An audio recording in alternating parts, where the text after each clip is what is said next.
خوش قسمتی ہمارے درمیان آل نبی اولاد علی شہزادہ رسول ذکر گوشہ بطول حضرت صاحبزادہ سید اسد محمود کاظمی شاہ صاحب دامت برکاتہم القدسی آپ تشریف فرمائے. تو شاہ جی کی طرف چلتے ہیں. جیسے میں نے آپ کو سٹارٹ میں عرض کیا کہ آج یوم شہادت ہے حضرت علی المرتضیٰ رضی اللہ تعالیٰ عنہ کا. تو شاہ جی کی طرف چلتے ہیں اور پہلا سوال شاہ جی کی خدمت میں عرض کرتے ہیں.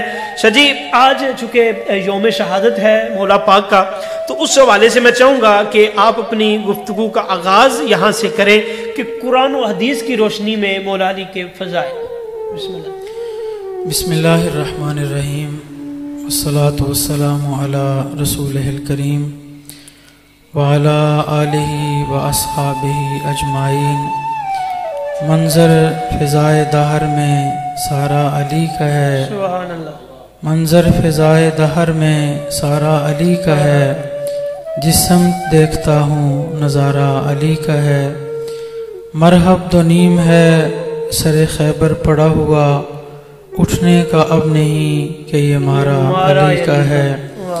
تم دخل دے رہے ہو عقیدت کے باب میں، دیکھو معاملہ یہ ہمارا علی کا ہے. آپ نے بڑے اچھے انداز میں آج کے اس پروگرام کو کنڈکٹ کیا اور فضائل مولا مرتضیٰ کی بات کی. حضرت علی المرتضیٰ شیر خدا کرم اللہ وجہہ الکریم اسلام میں وہ منفرد مقام رکھتے ہیں کہ آپ کے فضائل کا احاطہ ممکن ہی نہیں ہے. ہمارے اسلامی مصادر دو ہیں، جیسے آپ نے کہا کہ قرآن سے اور حدیث سے مولا مرتضیٰ کے فضائل بیان کیے جائیں، تو یہ ہمارے پرائمری سورسز ہیں، بنیادی مصادر یہی ہیں. بعض لوگوں کی فضیلت میں شاعر کچھ بات کرتے ہیں، بعض کی فضیلت میں کوئی نقیب بات کرتے ہیں، لیکن علی وہ ہے کہ جس کے فضائل پہ اللہ کا قرآن اور نبی پاک علیہ السلام کا فرمان موجود ہے.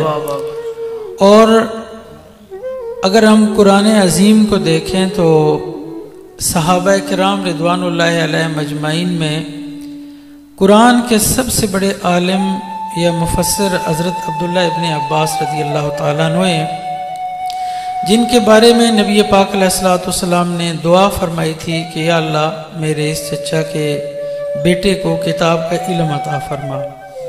وہ قرآن کے اتنے بڑے عالم تھے کہ آپ فرمایا کرتے تھے کہ اگر میرے اونٹ کی نکیل گم ہو جائے تو مجھے مدینے کی گلیوں میں ڈھونڈنے کی ضرورت نہیں ہے، میں قرآن کھولوں گا تو قرآن کی آیت بتا دے کہ اونٹ کی نکیل کہاں پڑی ہے. وہ عبداللہ ابن عباس رضی اللہ تعالیٰ عنہ فرماتے ہیں کہ مولا علی کے حق میں کوئی 2 4 5 8 10 نہیں، قرآن کی 300 سے زیادہ آیتیں مولا علی کی شان، 300 سے زیادہ.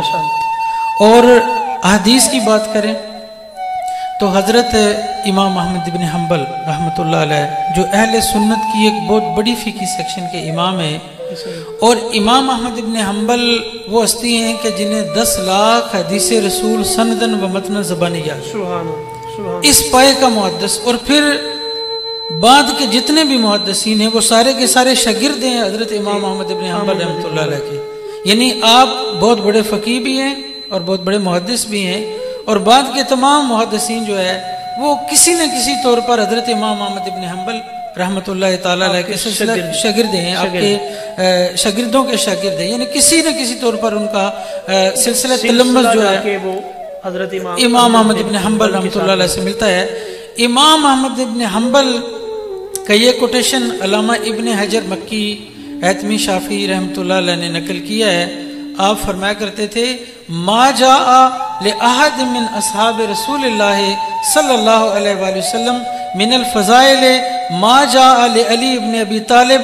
فرماتے ہیں اصحاب رسول میں کسی کے اتنے فضائل حدیث میں وارد نہیں ہوئے ہیں جتنے مولا مرتضیٰ کے وارد. سبحان اللہ. تو اس اعتبار سے اگر ہم دیکھتے ہیں تو قرآن اور احادیث طیبات میں آپ کے مناقب، آپ کے فضائل کی ہر طرف